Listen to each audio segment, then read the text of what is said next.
검사 탄핵을 지금 이제 민주당이 무려 7명째 검사 탄핵을 했습니다. 그 부분에 대해서 지난주에 신동욱 이제 그 원내 수석 대변인이 이런 얘기를 했었습니다. 이재명 전 대표의 변호인들이 국회의원이 되어 그것도 법사위원이 되어서 이재명 수사검사를 취조하게 된 것이다. 이런 얘기를 했는데 요게 이제 아무래도 검사 탄핵 이후에 검사 지금 청문회까지도 열겠다라고 하는 그거를 좀 지적한 것 같아요. 네. 네.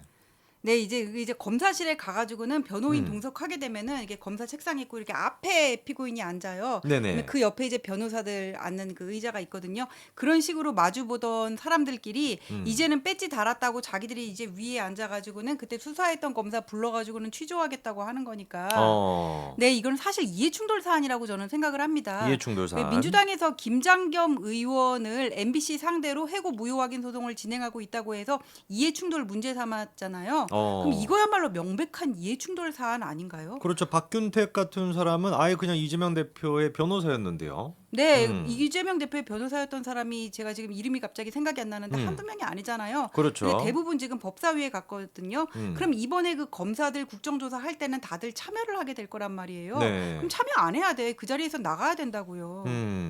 그러니까 지금 얘기해 주신 것처럼 이해 충돌의 사항도 있는데 저희가 좀 법적으로 따져봐야 되는 게 민주당에서 지금 얘기하는 건 국회법을 얘기하고 있습니다. 네. 국회법에 따라 가지고 청문회를 열 수 있다라고 주장은 하는데 근데 얘기가 나오는 게 민주당이 근거로 삼는 게 131조인데 여기는 이렇게 나와 있더라고요. 법사위가 탄핵 소추안을 회부받으면 증거 조사를 위해 청문회를 열 수 있도록 하고 그 방법 등은 국정감사 및 조사에 관한 법률을 준용한다. 그래서 국정감사법을 또 보니까 10조 1항에 이렇게 나와 있더라고요.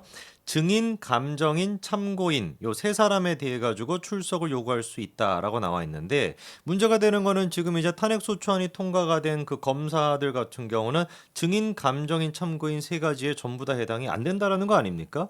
보니까 법적으로 이 사람들은 소추 대상자라고 하기 때문에 법규상 출석 요구 대상 신분에 포함되지 않는다는 얘기가 지금 나오고 있습니다. 저도 이거 같은 생각이에요. 음. 왜냐하면은 그 박근혜 전 대통령 탄핵 때 국정조사를 할 때도 네네. 박근혜 전 대통령을 부르지는 않고 그 피소추자는 그때 박근혜 전 대통령이었는데 주변 사람들만 다 불렀단 말이에요. 어. 그다음에 국회법 131조에서 131조에 따라서 음. 탄핵 심리를 할 때 국정감사 조사법 준용하는 거 맞아요. 네네. 왜냐하면 탄핵 소추안을 발의를 하고 이거를 통과를 시키기 위해서는 조사를 해야 되니까 할 수 있는데 음. 국정감사 조사법을 살펴보면은 출석을 요구할 수 있는 대상으로 증인, 감정인, 참고인이 돼 있단 말이에요. 그렇죠. 이 사람들은 다 제3자지 음. 피소추자는 아니란 말이에요. 근데 어. 민주당은 지금 이 검사들을 탄핵하겠다 그러면서 당사자들을 부른다는 거잖아요. 네네. 그럼 부를 대상이 아닌 거예요. 조사 대상이 아닌 거예요.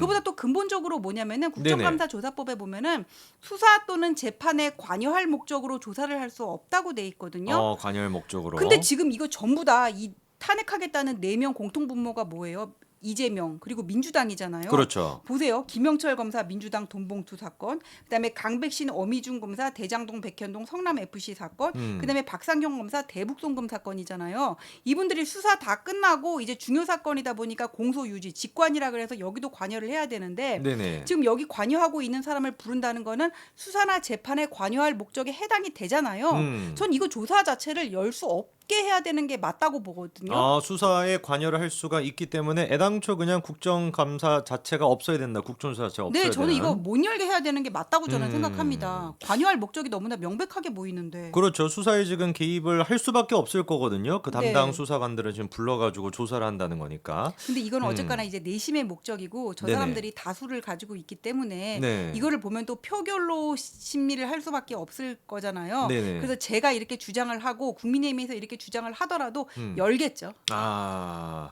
그리고 또 지금 얘기가 나오는 게 만약에 출석을 안 하게 되면 동행명령이라도 하겠다. 지금 이렇게 얘기하는데 정청래가 이렇게 얘기했습니다. 증인이 출석을 거부하면 동행명령장을 발부해 강제 구인할 수 있고 증인 불출석에 대해서 처벌할 수도 있다라고 얘기하면서 이제 그 증언 감정에 대한 법률 6조라는 게 있나 봅니다. 거기에는 국감 국정조사를 위한 위원회에 증인이 정당한 이유 없이 출석하지 않는 경우 의결을 통해서 위원장이 동행명령을 할 수 있다라고 나와 있는데 지금 이제 법률 전문가들이 하는 얘기는 이게 국감이나 국정조사로 한정이 되어 있는 거기 때문에 지금 이제 청문회에서는 적용이 안 된다 이런 얘기가 있어요. 네, 법문상 그렇게 돼 있는 것도 맞고 네네. 제가 아까 말씀드렸던 것처럼 증인이 출석을 거부하면이라고 돼 있잖아요. 증인이 출석을 제3자잖아요. 그럼 거부하면 피소추자는 당사자잖아요. 네네. 아예 적용이 안 되고 이 법문상으로도 저는 동행명령장으로 발부해서 강제 구인할 수 없다고 생각합니다. 그러면 동행명령 문제도 그렇고 아까 전에 출석을 요구하겠다는 국회법도 그렇고 이거는 지금 증인이나 제3자에 대한 얘기지 당사자에 해당되는 게 아니기 때문에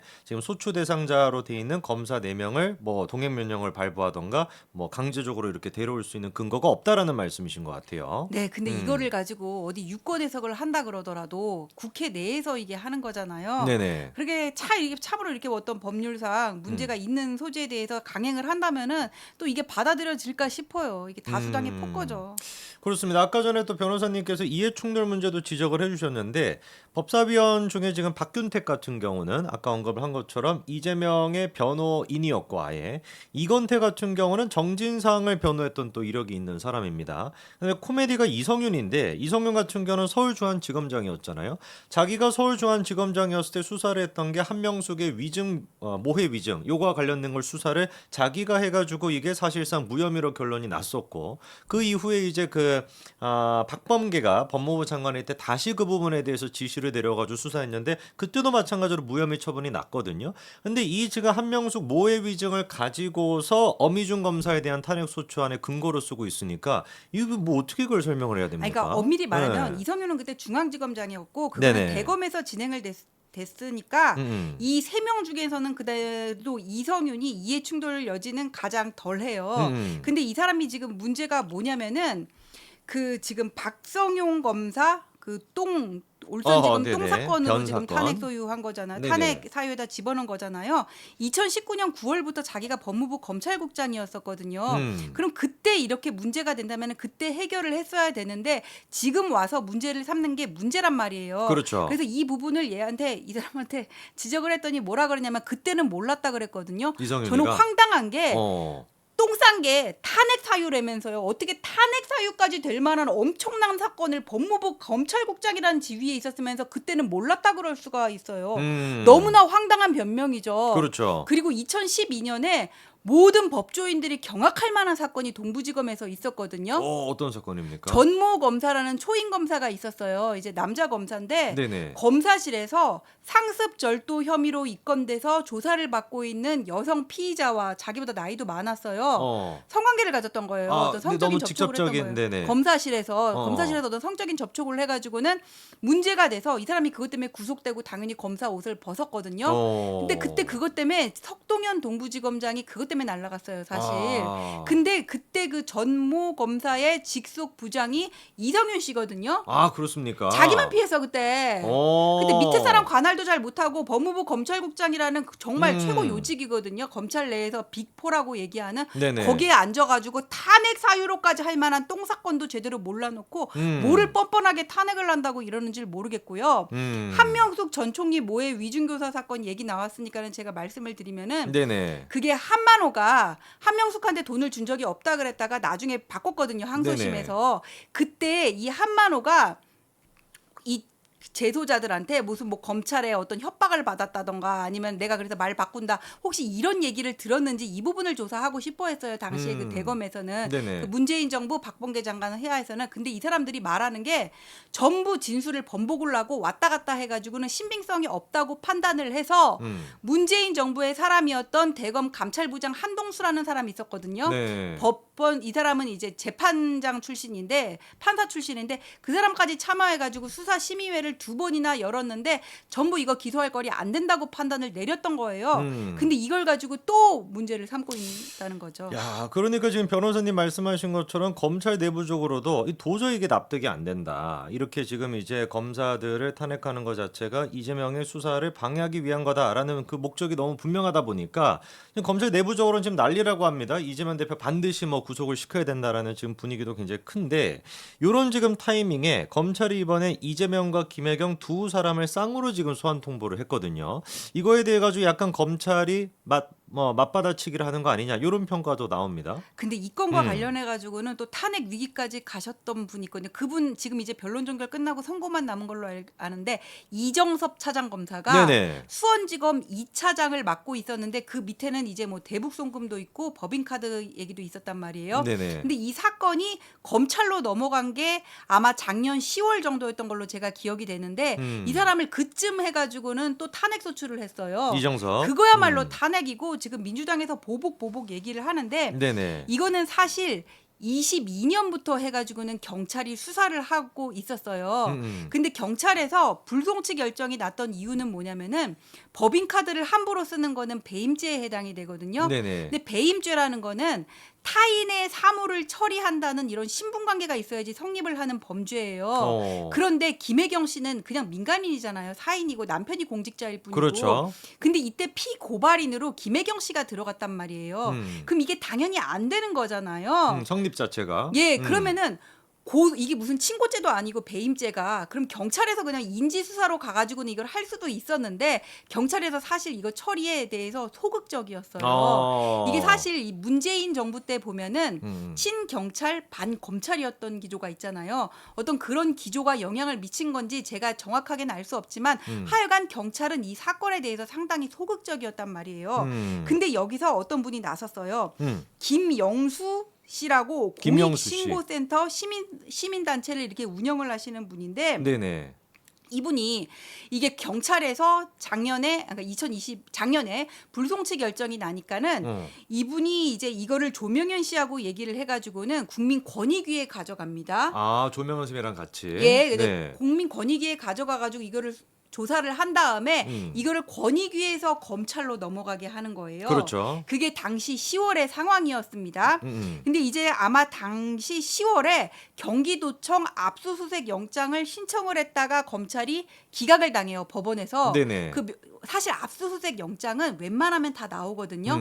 그 기각을 했던 이유는 제가 정확히 모르지만 그때 조명현 씨가 법원 앞에서 시위도 하고 1인 그랬던 시위도 걸로 했었죠. 기억이 돼요. 네네. 근데 그러고 나서 2달 정도 있다가 검찰에서 압수영장을 경기도청에 대해서 다시 치는 거예요. 이제 그때는 이제 인용이 됐어요.